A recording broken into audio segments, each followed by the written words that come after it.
মুরগির লেগ পিসটা প্লেটে নিতেই মা বলল, ওটা আয়শার জন্য রাখ। আমি একটু অবাক হয়ে বললাম, কিন্তু মা, লেগ পিস তো দুটো আছে, তাহলে আমি একটা নিই আর বোন একটা খাবে। মা আমাকে 3 পিস মাংস তুলে দিতে দিতে বলল, আজকে দুটোই ও খাবে, এখন একটা খাবে আর রাতে একটা খাবে। আমি এবার বিরক্তিকর কণ্ঠে দাদির দিকে তাকিয়ে বললাম, দাদি দেখো, মা এ কেমন কথা বলছে, আমাকে একটা দেওয়া যায় না? সে তো জানে আমার লেগ পিস পছন্দ, আর সব সময় তো আমরা দুজন ভাগ করেই খাই। মা এবার বলল, 19 বছর হয়ে গেছে তোর, এখনো ভালো মন্দ কিছু বুঝিস না। তুই যদি বুদ্ধিমান ছেলে হতি, যখন বলেছি তোর বোনের জন্য রাখতে, তখনই রেখে দিতিস। মেয়ের এই প্রথম পিরিয়ড হয়েছে, এই সময় সব থেকে ভালো খাবারটা ওকে দিতে হবে, ওর প্রতি আলাদা একটা খেয়াল নিতে হবে, ও যেন এই সাধারণ বিষয়টা ভয় না পায়। কাল রাতে ভয়ে কিছু খায়নি, আমাকেও কিছু বলেনি। সকালে যখন আমার কাছে এসেছে, ওর মুখ চোখ দেখে আমি অবাক হয়ে গেছি। মেয়েটা সারা রাত ঘুমোয়নি।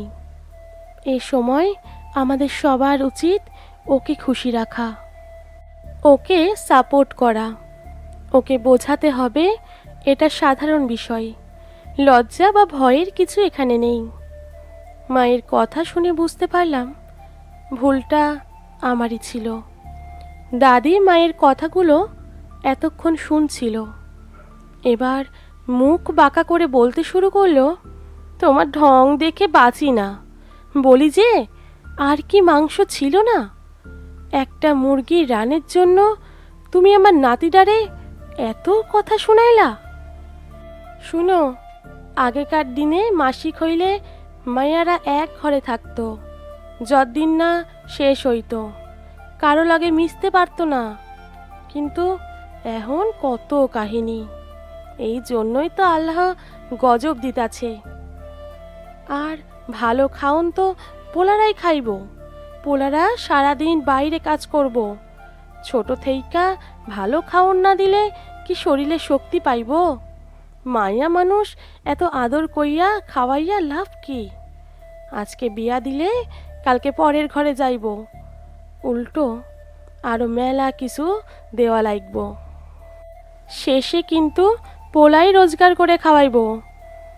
আমার মাকে দেখলাম দাদির কথা শুনে হাসছে, এবার হাসি থামিয়ে বলল, আম্মা, আমার ছেলে মেয়ে দুটোই আমার কাছে সমান। এই ডিজিটাল যুগে এসে যদি আমি আমার মেয়ের অসুস্থতার সময়ে চিকিৎসা না করিয়ে ঘরে বসিয়ে রাখি, তাহলে আমি কেমন মা?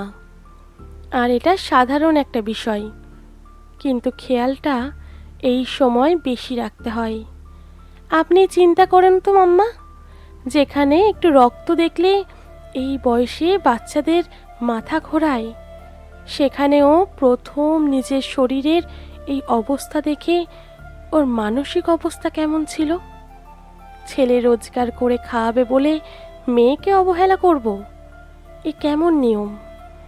যখন আপনার সাথে আমার সাথে এমন হয়েছে, তখন তো আমাদের মনের অবস্থা ভালো ছিল না। আমি যেই কষ্টটা অনুভব করেছি, সেটা আমার সন্তানের ক্ষেত্রে আমি হতে দিতে পারি না। আমার ছেলে আমার কাছে যেমন, আমার মেয়েও আমার কাছে ঠিক তেমন। ও ভাই হিসেবে এই সময় ওর বোনকে ভালো রাখা, ভয় থেকে মুক্তি করা ওর দায়িত্ব। দাদি মায়ের কথা শুনে আর কোনো কথা বলছে না, টেবিল থেকে উঠে ঘরে চলে গেল। আমিও উঠে বাইরে গেলাম।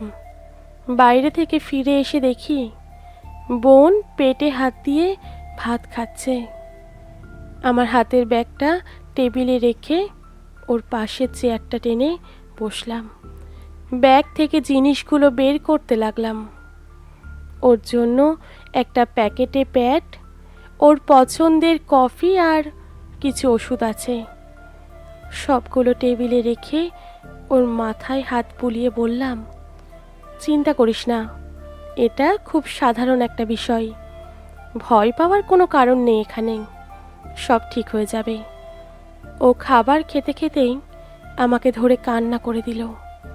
মা এসে আমার মাথায় হাত দিয়ে বলল, এটা শুধু বোনের ক্ষেত্রে নয়, রাস্তায় যখন চলাফেরা করিস দেখবি অনেক বোনের এমন সমস্যা হচ্ছে। তখন লজ্জা ভয় দূর করে তার পাশে দাঁড়ানোটাই আসল পুরুষের পরিচয়।